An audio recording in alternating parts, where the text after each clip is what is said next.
History remembers kings and queens, but often forgets those who truly held power, the shadowy figures behind the throne. Ethelred II of England was one such king, crowned, but never truly in control.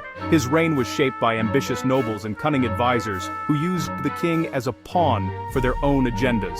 The real governance happened behind closed doors, while Ethelred became a symbol, not a sovereign. In early medieval England, a king's authority depended on the loyalty of powerful ealdormen and bishops.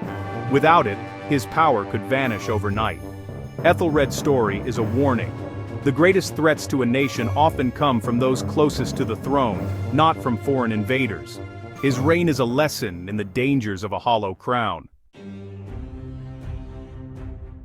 To understand Ethelred, we must see the England he inherited in 978 AD, a kingdom unified by Alfred the Great, but still fragile beneath the surface. The Danelaw's people retained their own identity and loyalties, and powerful ealdormen ruled their regions almost as independent kings.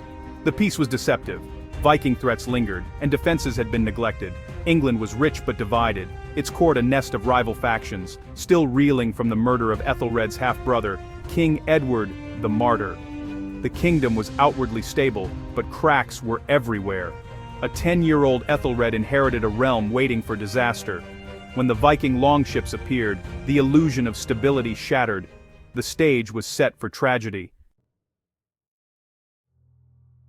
Ethelred's rise to the throne was marked by blood and betrayal. His half-brother's murder cast a long, dark shadow over his childhood. The corridors of power were filled with whispers and suspicion, and the young prince's hands, though small and innocent, were stained by the violence that paved his way to the crown.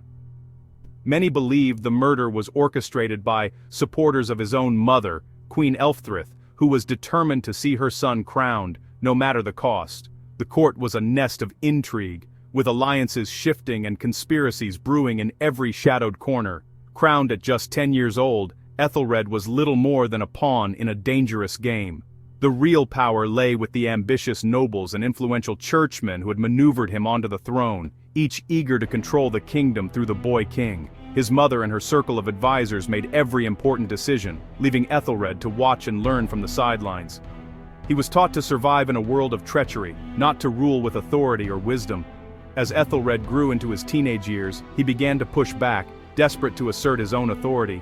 But the powerful nobles, accustomed to ruling in his name, resisted fiercely, clinging to their privileges and influence.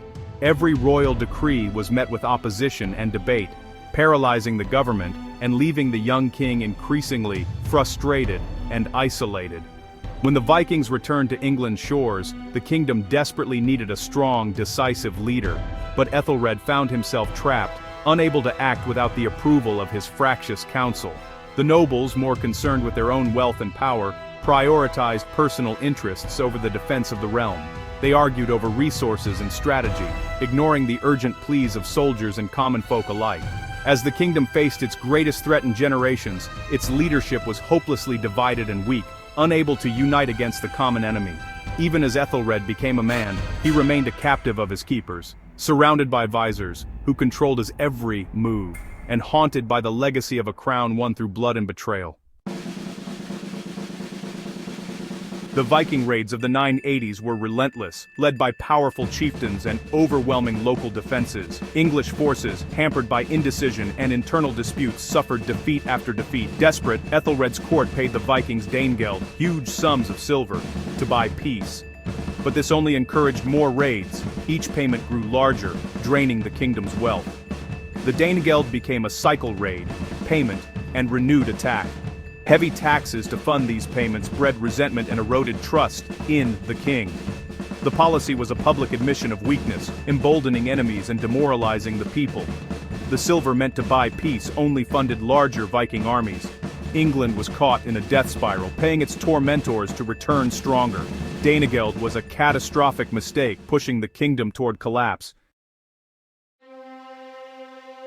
By the year 1002, England was a land on the brink, its people weary, its coffers empty, and its spirit battered by decades of relentless Viking raids. The constant threat from across the sea had forced the English to pay enormous sums of Danegeld, a tribute meant to buy peace, but it only brought temporary relief. The countryside was scarred by violence, and the burden of heavy taxes weighed down the common folk, leaving villages impoverished and morale at an all-time low. In this climate of fear and suspicion, King Ethelred the Unready made a fateful decision. Convinced that the Danes living among his people were plotting against him, he issued a chilling order: the massacre of all Danish men in England. This was not a decision made lightly, but one born of desperation and paranoia, as Ethelred sought to eliminate what he saw as a growing internal threat. The violence that followed was swift and merciless. Entire communities were torn apart, as neighbors turned on neighbors. Danish settlers, many of whom had lived peacefully in England for generations, suddenly found themselves the targets of brutal attacks. Homes were set ablaze, families were separated, and the streets ran red with blood. Among the most notable victims was Gunhilda, the sister of Sweyn Forkbeard, the powerful king of Denmark. Her death was not just a personal tragedy, but a political disaster for Ethelred, as it gave Sweyn a deeply personal reason to seek vengeance. Sweyn's grief quickly turned to fury. The loss of his sister fueled his determination to punish England, transforming a distant conflict into a personal vendetta.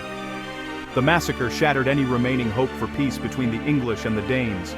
Instead, it unleashed the full wrath of the Danish king, who now prepared his armies for a campaign of retribution.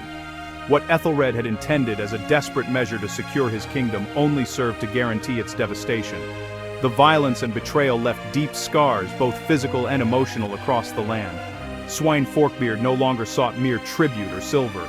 Now, he was determined to conquer England itself, to avenge his sister and assert his dominance over the land that had wronged him.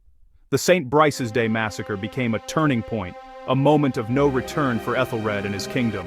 The violence ignited a firestorm that would rage for years, leaving devastation in its wake. In the end, Ethelred's desperate act proved to be a catastrophic blunder, sealing the fate of England and ensuring that the Viking threat would return fiercer than ever before. Sweyn Forkbeard's invasions after 1003 were systematic campaigns of conquest, not mere raids. English defenses crumbled, sabotaged by incompetent and treacherous commanders like Edric Striona. The people, desperate for peace, abandoned Ethelred and accepted Sweyn as king. Ethelred fled into exile, his reign seemingly finished. But Sweyn died suddenly in 1014, throwing the Danes into confusion. English nobles invited Ethelred back, on the condition he would rule more justly. He returned, but the kingdom was still in chaos. The cycle of betrayal and weak leadership continued. Ethelred's restoration was brief and fraught with new challenges. England's fate hung in the balance. Ethelred's nickname, the Unready, is a mistranslation. It meant ill-advised, not unprepared. He was not lazy or foolish, but plagued by poor counsel and indecision. Intelligent and pious, he lacked the ruthlessness needed to command respect. His court dominated him. And he was repeatedly betrayed by advisors like Edric Striona. Edric's treachery crippled England's defenses, yet Ethelred could not remove him. Ethelred's tragedy was being a thoughtful man in a brutal era. In peaceful times, he might have been a decent king, but in crisis, his weaknesses doomed his reign. His story is not of a bad man, but of a king destroyed by the poor counsel of others. Ethelred's return to the throne in 1014 was no triumphant homecoming. Instead, it marked the desperate final chapter of a once mighty dynasty. The halls that had echoed with the voices of proud kings now felt heavy with uncertainty and fear. The Anglo-Saxon nobility, once united under a common cause, was now fractured, their loyalty wavering as the threat of foreign invasion loomed ever larger. Betrayals and shifting alliances plagued Ethelred's court. Even his own son, Edmund Ironside, challenged his authority, highlighting the deep divisions within the royal family.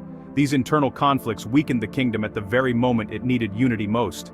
In 1016, Ethelred died, leaving a fractured realm vulnerable to its enemies. With his passing, the door was left wide open for conquest, and soon, England fell to Cnut the Great, a powerful Danish king whose ambitions stretched across the North Sea.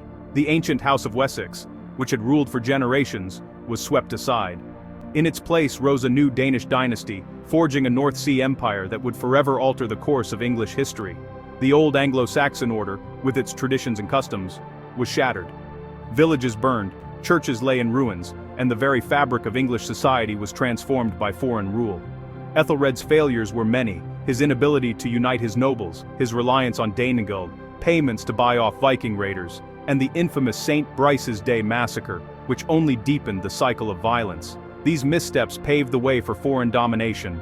Decades later, the Norman conquest would become the final act in a long drama of invasion and upheaval, a drama that truly began with the weaknesses of Ethelred's reign. Ethelred's story stands as a stark warning. A nation's greatest danger often comes not from its enemies, but from within. Through poor leadership, divided counsel, and a failure to inspire loyalty. The legacy of Ethelred is a solemn lesson for all ages. True leadership is not simply about wearing the crown. It is about commanding the respect, wisdom, and unity needed to defend it. Only then can a kingdom hope to endure the storms of history.